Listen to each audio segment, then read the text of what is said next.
Pour cet épisode spécial, je sors de mon petit studio habituel pour aller à la rencontre de Jean-Michel. Jean-Michel a un handicap qui le rend presque aussi scrap que moi. Un petit peu plus tard dans l'épisode, il va nous faire une démonstration qui est très dangereuse. Mais juste avant, j'avais envie qu'on apprenne à le connaître un petit peu plus.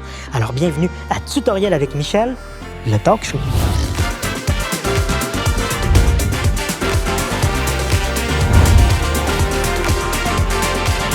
Merci d'avoir accepté d'être le premier invité de Tutoriel avec Michel, le talk show. Qu'est-ce que tu fais dans la vie, à part être handicapé, même si on sait que, évidemment, c'est une job à temps plein?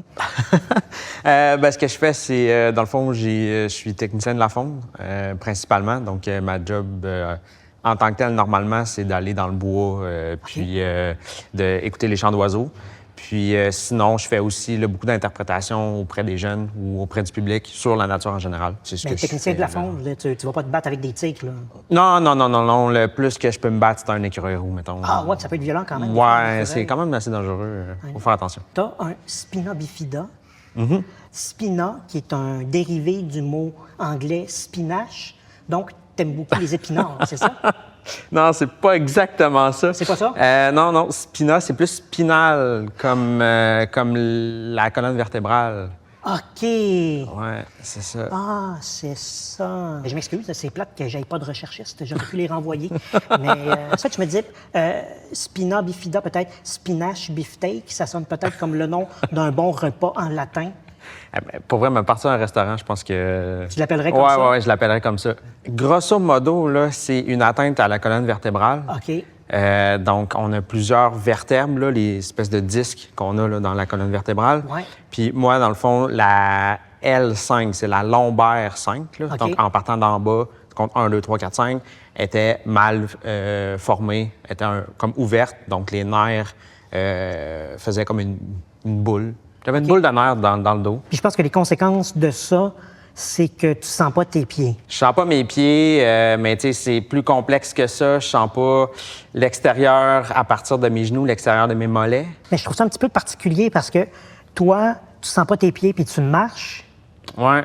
Moi, je sens mes pieds puis je marche pas.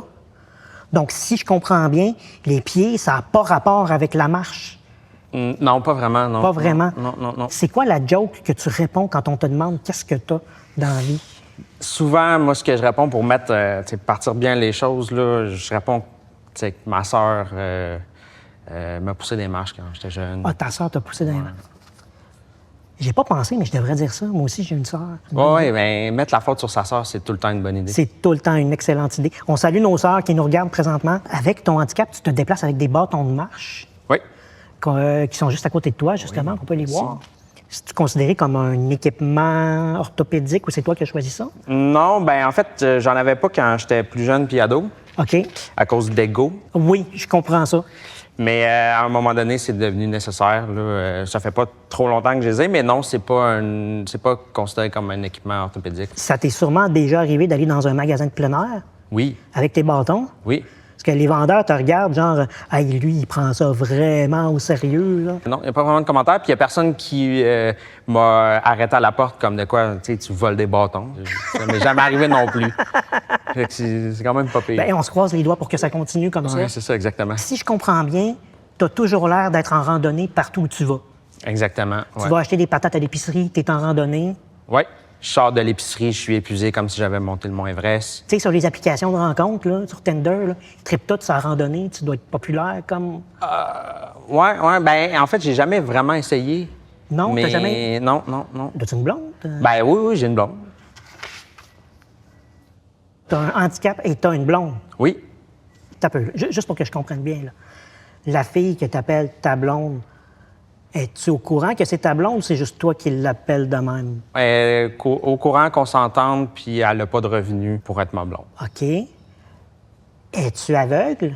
Non, ça dépend. Là, en enlevant ses lunettes, elle ne voit pas grand-chose. Parce que moi, je me disais, tu sais, dans mes temps libres, quand je vais au centre d'achat, là, j'aime ça aller traîner dans les lunetteries parce que je me dis que j'ai peut-être plus de chances de me faire une blonde si j'en rencontre une qui est bien myope. Non, mais t'as pas besoin de ce genre de truc-là. De ce genre de truc-là. Ben oui. Qu'est-ce que tu me conseilles à ce moment-là? Ben, d'être toi-même. Ah ouais. Ah, c'est le meilleur truc. Moi, pendant à peu près, mettons, 15 ans, j'utilisais pas ce truc-là. Puis à un moment donné, je l'ai utilisé, puis ça a marché. Je vais prendre des notes. Je vais revenir à tes bâtons pendant le temps des fêtes. Est-ce que ça t'arrive de les remplacer par 2 grosses cannes de Noël? Non, j'ai pas essayé. T'as pas essayé? On a dit tantôt que tu sentais pas tes pieds. Mais mettons que tu marches beaucoup puis que tu pues des pieds. Est-ce que tu sens tes pieds? Moi, j'ai pas tendance à sentir mes pieds, mais ma blonde sent mes pieds, par contre. OK, donc ta blonde sent plus tes pieds que toi. Exactement. T'as tout compris. Aujourd'hui, je t'ai invité pour m'aider à répondre à une question que j'ai reçue en lien avec les stationnements réservés pour les personnes à mobilité réduite. Puis là, on m'a dit que toi, tu conduis. Oui, depuis que j'ai à peu près 16 ans, là, depuis l'âge normal. Mais c'est-tu genre un vrai char ou c'est une Tesla qui se conduit tout seul puis tu... Non, c'est un vrai char. C'est une bonne vieille Toyota. Ça m'impressionne vraiment beaucoup. La question que j'ai reçue, je te la lis. Est-ce que c'est vraiment utile, les stationnements pour personnes handicapées avec vignette, si je dois juste aller chercher une pinte de lait et que ça prend genre 2 minutes? Est-ce que je peux me stationner là? C'est vraiment pas une bonne idée. C'est pas conseillé. Non, vraiment pas conseillé. Mettons qu'une personne handicapée a vraiment besoin de papier de toilette, puis ça urge. Ouais. Parce que c'est pas tous les handicapés qui ont des couches non plus. Ouais, c'est ça, exactement. S'il n'y a pas de stationnement pour personnes handicapées de disponible, qu'est-ce que tu fais? Moi, j'ai un petit truc, là. Tu sais, ils ont installé récemment des stationnements pour les femmes enceintes ou pour les femmes avec des bébés. Oui. Des hommes enceintes ou des hommes avec bébés ne sont pas inclus. C'est un autre débat, on en parlera plus tard. Mais moi, ce que je fais, je me traîne tout le temps un oreiller, puis, tu sais, je me déguise en femme enceinte. Déguise en femme enceinte. Ouais. C'est un bon truc. On devrait tous garder un oreiller dans l'auto au cas où, comme ça. Mais ça peut se produire qu'il n'y ait simplement aucun stationnement pour les personnes handicapées ou pour les personnes de femmes enceintes qui soient disponibles. Aujourd'hui, tu vas nous faire une démonstration de ce que ça donne. Exactement. Donc, on va faire une petite pause, le temps de remercier nos commanditaires sans qui cet épisode spécial-là serait pas possible. Ça va laisser le temps à Jean-Michel d'aller s'installer. Et tout de suite après, Jean-Michel met sa vie en danger sous nos yeux et nous fait une démonstration. Cet épisode spécial de Tutoriel avec Michel est présenté par le balado Porte Tournante, disponible sur toutes les plateformes, CR Audio Atelier Sonore et wheelchaironfire.com, vêtements humoristiques pour personnes handicapées.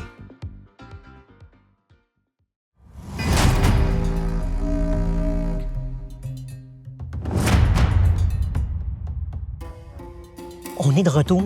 Jean-Michel arrive dans le fond du stationnement. Alors, on s'imagine qu'il n'y a plus de place pour personnes handicapées de disponible et que le stationnement est plein. Jean-Michel sort son kit de survie. Je pense qu'il s'attend à un parcours très long et très difficile. C'est parti!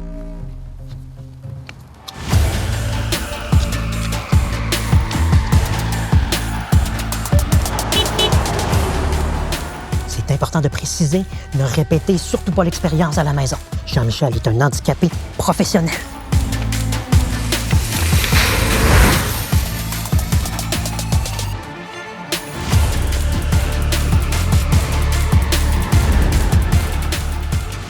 Finalement, le coucher de soleil est arrivé, donc j'ai décidé de monter ma tente.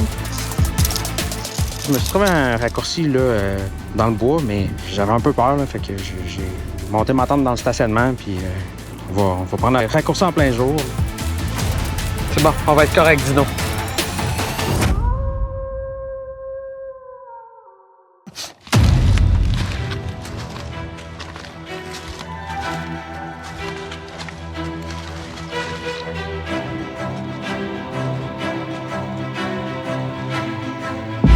Ah, fuck!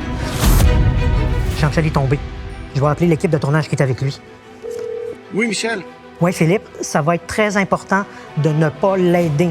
Il faut surtout pas l'aider. T'es sûr? Il faut que la démonstration reste la plus réaliste possible. OK.